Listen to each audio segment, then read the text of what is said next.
Where do you stand on this Carson Wentz, Matt Ryan debate? It's weird, isn't it?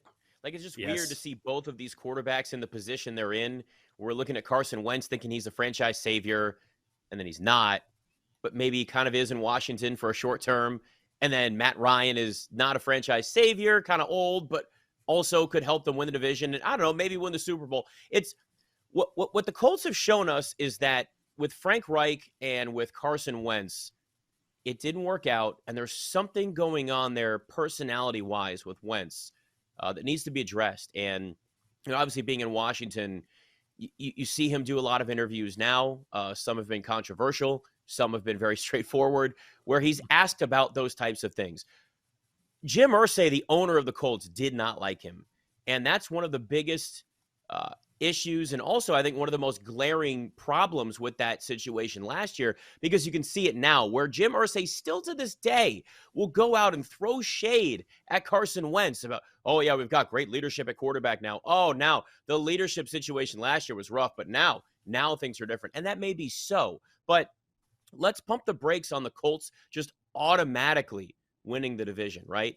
Let's pump the brakes on the Colts just automatically being an AFC South champion with Matt Ryan. I like Matt Ryan, but he's also not Matt Ryan who had 40 touchdowns a couple of years ago, right? Like that's what blows my mind with this situation right now, is that we look at where the Colts are. And by the way, I love the Matt Ryan move. I thought it made sense. Before they made that trade, I was like, they need to go out and get Matt Ryan. He will fit well. For the Colts to be successful this year, it's based more on Jonathan Taylor's success than it is when it comes to Matt Ryan. He's going to be more of, and I know it's a four-letter word when it comes to quarterbacks now, but he's going to be more of a game manager for the Colts. That will help. That will make them more consistent. And then you're going to do what old school NFL teams do. And you're going to hand the ball to Jonathan Taylor and say, go run the ball a ton and get us almost 2,000 yards like you did last year.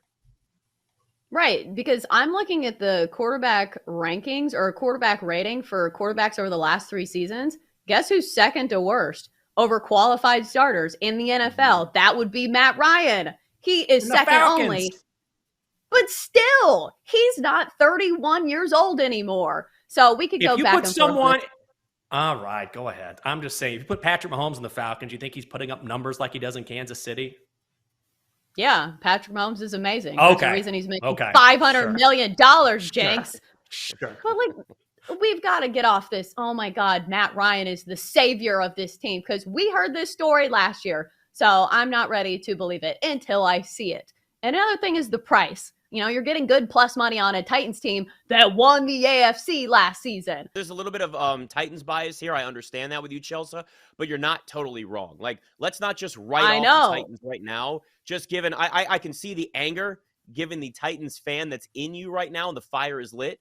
But you're also partially right in the sense that let's not write this team off until we actually see. Yes, partially, because the Colts are still going to be a good team this year. But at the same time, we're writing off the Titans, I think, very quickly.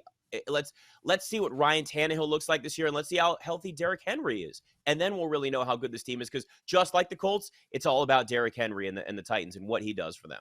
The Titans were the number 1 seed in the AFC, despite not even having Derrick Henry. So I'm just tired of this argument, because I think the bottom line is just people are acting like the Colts are automatic winners of the AFC South. We don't even need to play these games. Just go ahead and give it to the Colts.